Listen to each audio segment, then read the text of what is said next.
They all laughed at Christopher Columbus when he said the world was round. They all laughed when Edison recorded sound. They all laughed at Wilbur and his brother when they said that man could fly. They told Marconi wireless was a phony. It's the same old cry. Welcome to 100 Years of Television.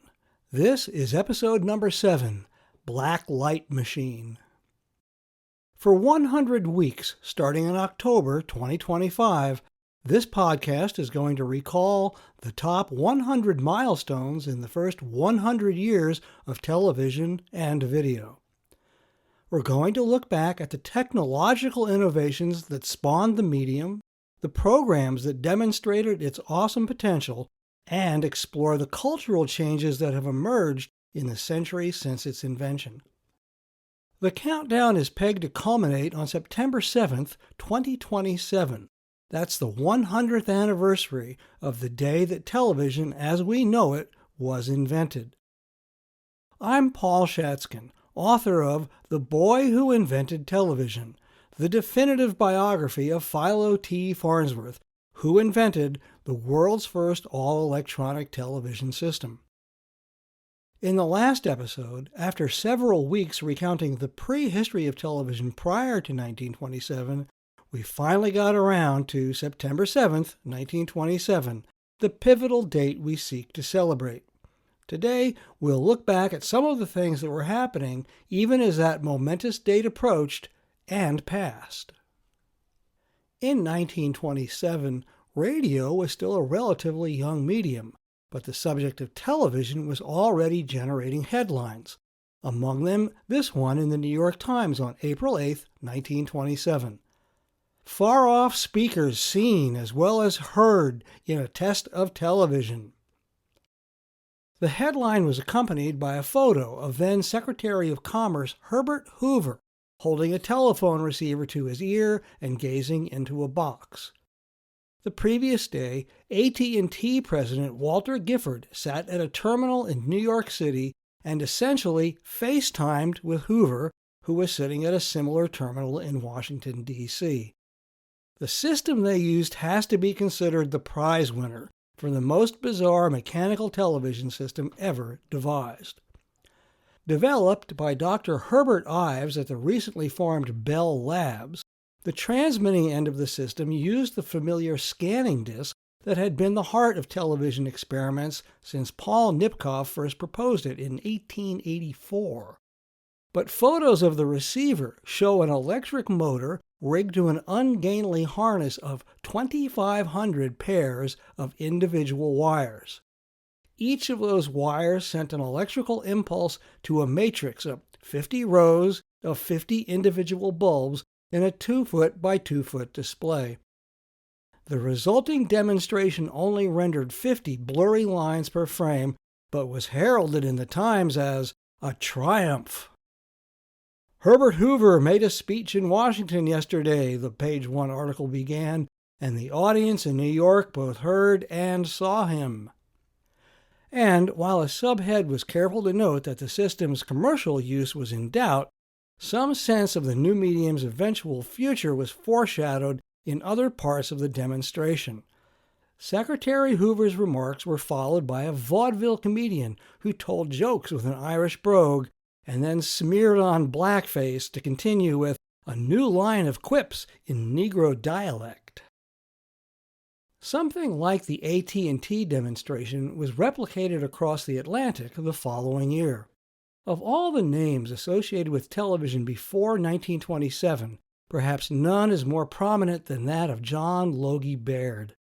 Ask anybody in Britain who invented television, and they'll cite Baird as readily as they recall Shakespeare or Churchill.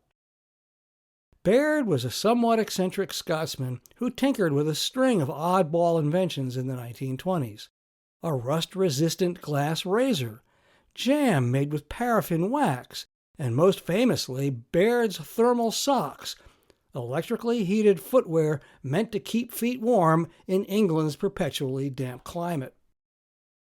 None of these ventures amounted to much, but they did emerge from an approach to invention that was equal parts ingenuity, determination, and quirk.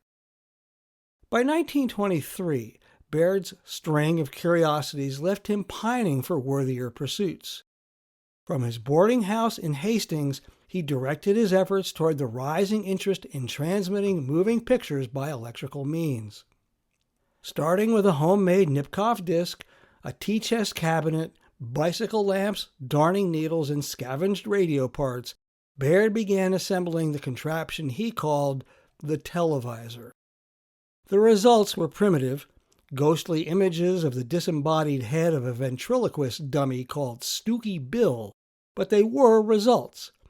In 1925, Baird hauled his contraption to Selfridge's department store in London for what was widely reported as the first demonstration of television, and the reason the Brits still think he invented it. On February 9, 1928, Baird's acclaim went global when another headline in the New York Times reported from Hartsdale, New York, that persons in Britain seen here by television as they pose before Baird's electronic eye. The article reported that a man and a woman sat before an electric eye in a London laboratory tonight, and a group of persons in a darkened cellar in this village outside of New York watched them turn their heads and move from side to side. That stellar account is recalled as the first transatlantic transmission of television.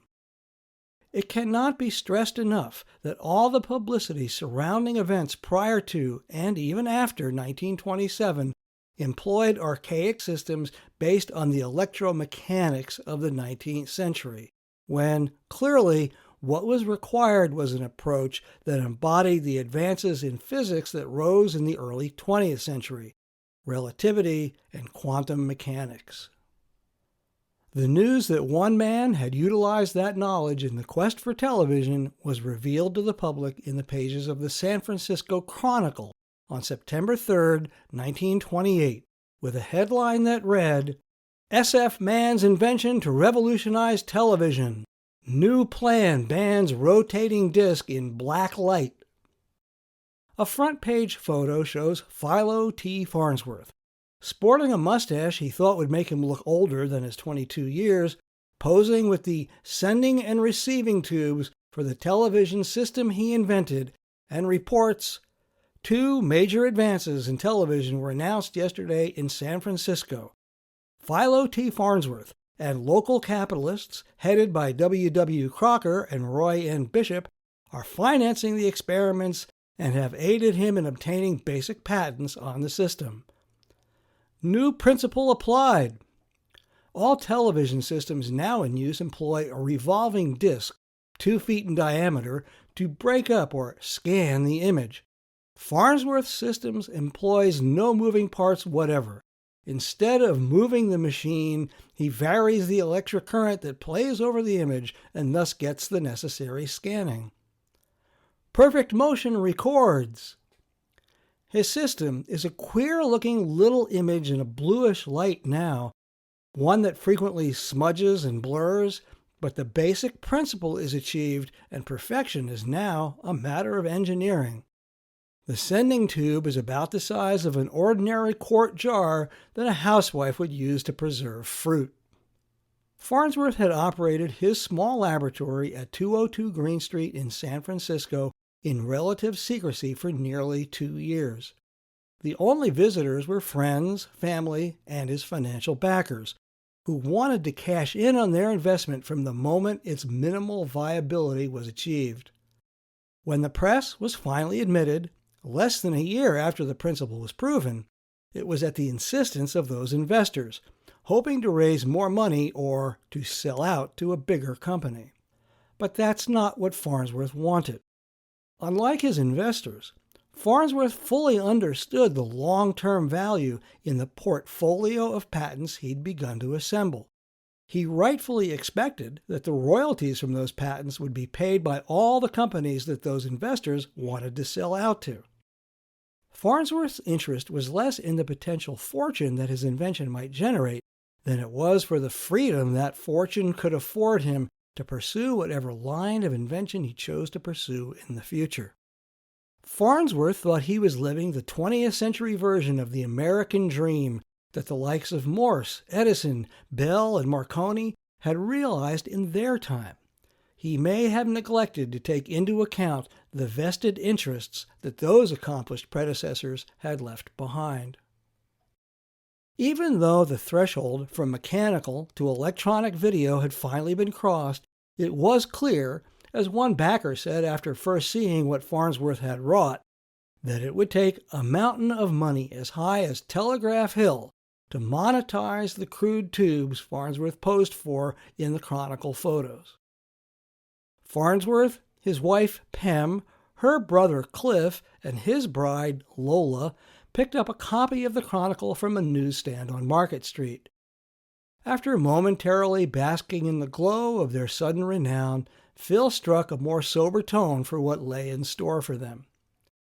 "This leaves us wide open to our competition," Phil reflected, though containing his genuine apprehensions. "We're still years ahead of the pack, but with our limited financing, we'll be working under a severe handicap." Then, trying to sound more optimistic, he expressed precisely what distinguished their operation. "We have something the big companies don't have. Our small size allows us to maneuver like a speedboat alongside their juggernauts. But even speedboats eventually run out of gas. We have our work cut out for us, that's for sure."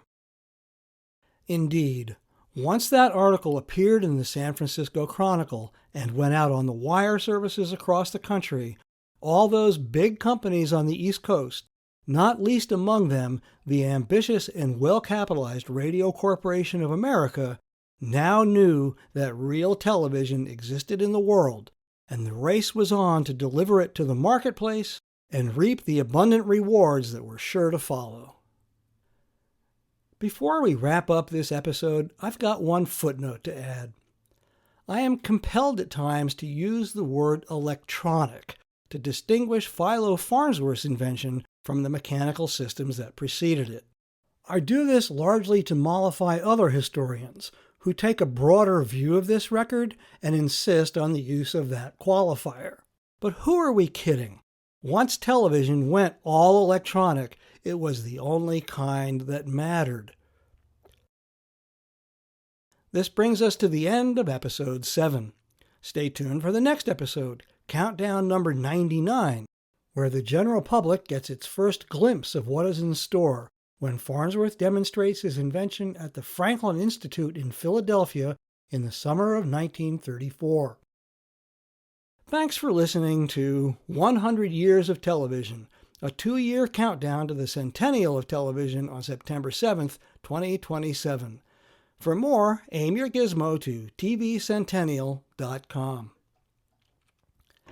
This podcast was written, recorded, edited, engineered, and uploaded by me, Paul Shatskin, and is a production of farnovision.com.